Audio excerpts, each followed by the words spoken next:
Buenos días, chicos. Hoy vamos a hablar de una de las épocas más interesantes en la literatura española y yo diría que en la literatura universal, como es el romanticismo.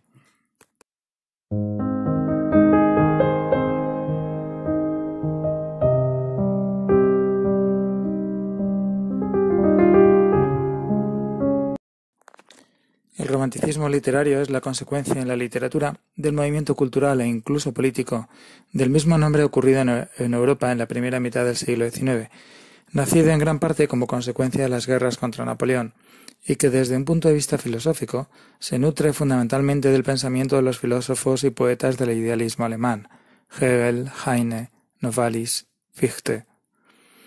Es un momento de enorme esplendor dentro de la música, con Beethoven o Chopin, y la ópera, Verdi, Wagner, pero también de grandes autores literarios europeos como Lord Byron, Walter Scott y Percy Mary Shelley, la autora de Frankenstein en Inglaterra, o Víctor Hugo con Los Miserables y Nuestra Señora de París, y Alejandro Dumas con Los Tres Mosqueteros en Francia, y Schiller, o sobre todo Goethe, el autor de Werther y Fausto, en Alemania.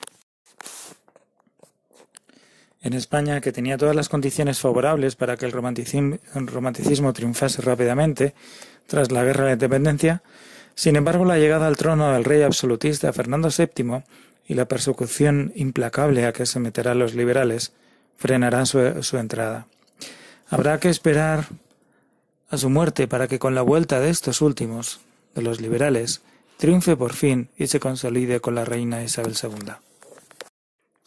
En cuanto a las características de la literatura romántica, traía consigo en gran medida unas opuestas a las que habían defendido los ilustrados: el predominio de los sentimientos frente a la razón, el subjetivismo frente a la vocación didáctica y social, la evasión frente a la intención crítica que veíamos en los ilustrados, que le hace situar muchas veces sus historias, o que les hace situar muchas veces sus historias en tiempos o lugares lejanos.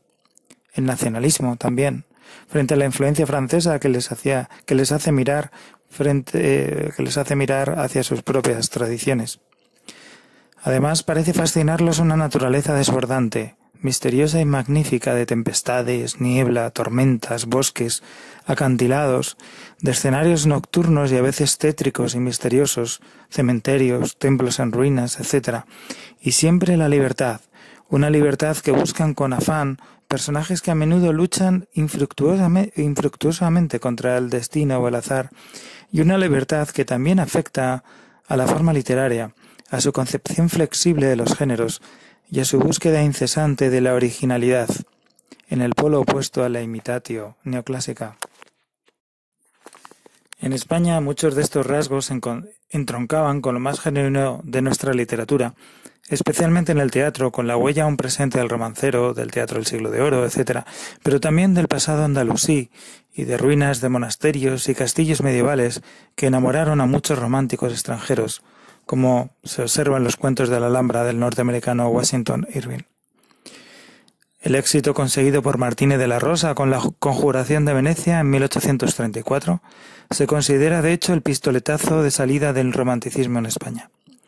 No es poco significativo que el propio Martínez de la Rosa fuese exiliado con Fernando VII, pero que tras su vuelta a España no solo triunfe clamorosamente en el teatro, sino que llegará a ser presidente del gobierno con la reina Isabel II.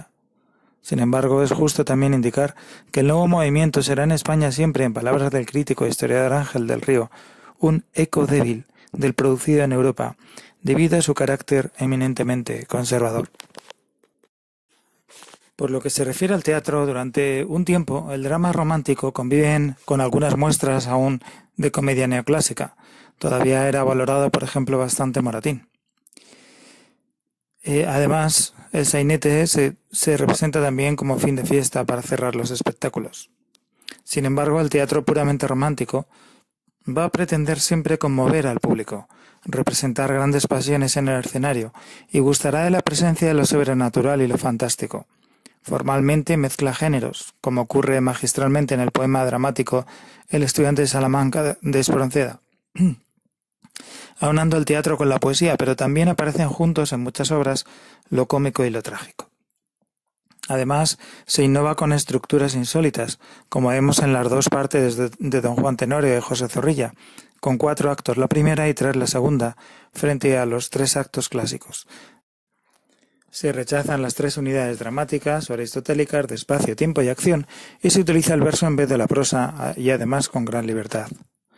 Entre los autores deberíamos recordar, además de los ya mencionados Martínez de la Rosa o José Zorrilla, al Duque de Rivas, con Don Álvaro La Fuerza del Sino, a García Gutiérrez, con El Trovador, y a Juan Eugenio Hartzenbusch, con Los Amantes de Teruel.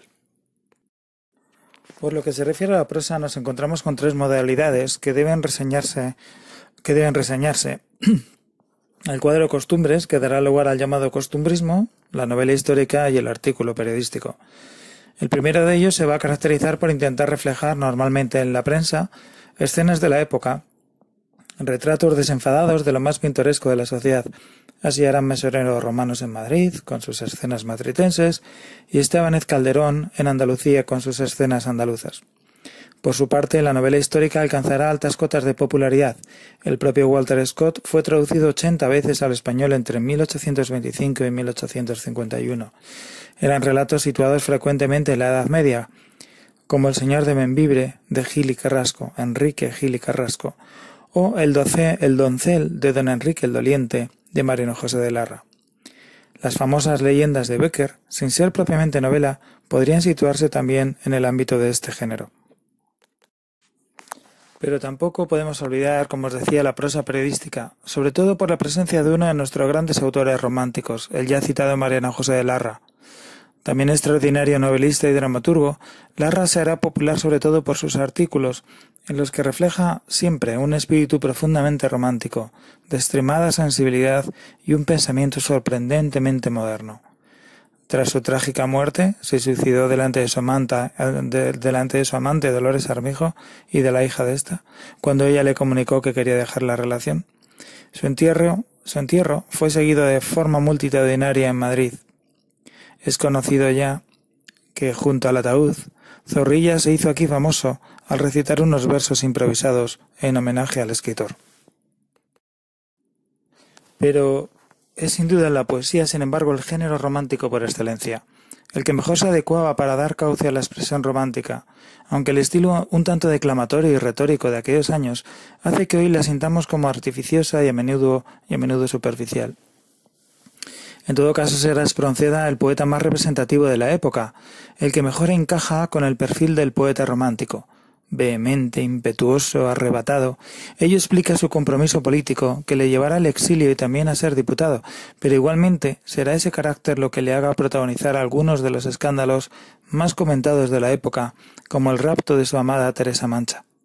Más allá de esto, su originalidad formal tanto en la métrica como en el lenguaje, así como lo avasallador de sus temas, le convierten en uno de los autores más interesantes del romanticismo español, con obras como El estudiante de Salamanca o El diablo mundo. También importante es Carolina Coronado, poetisa a menudo olvidada, pero que gozó de relativo éxito en vida. Su compromiso político de carácter progresista la hizo tomar partido por la Revolución del 68, pero también por las teorías abolicionistas que defendían la supresión de la esclavitud. Tal vez sus posturas políticas, junto a su condición de mujer, perjudicaron la difusión de su obra que, no obstante, gozó de cierto reconocimiento, como demuestra el hecho de que la edición de sus poesías a mediados del siglo XIX fuese prologada por el propio Hartzenbusch.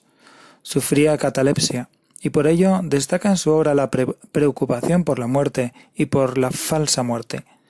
Los poemas de amor que dedica a un misterioso Alberto, por otro lado, son de una belleza difícilmente igualables.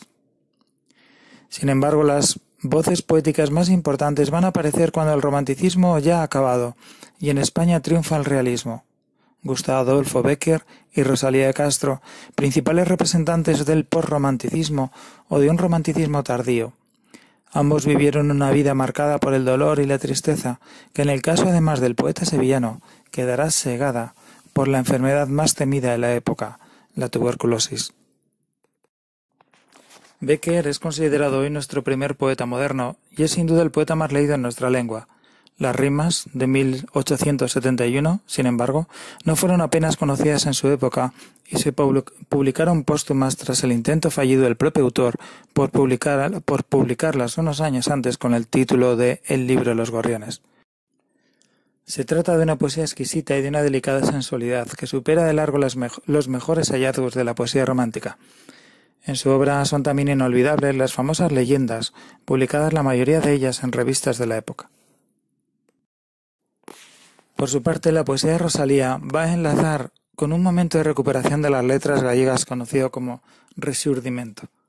Va a ser la suya una poesía popular, sencilla, con profundas raíces en la lírica tradicional, en la que Rosalía vuelca todo su sentimiento de ternura hacia los hombres y mujeres de Galicia y hacia todo lo que ella amó, su madre, la naturaleza, sus hijos.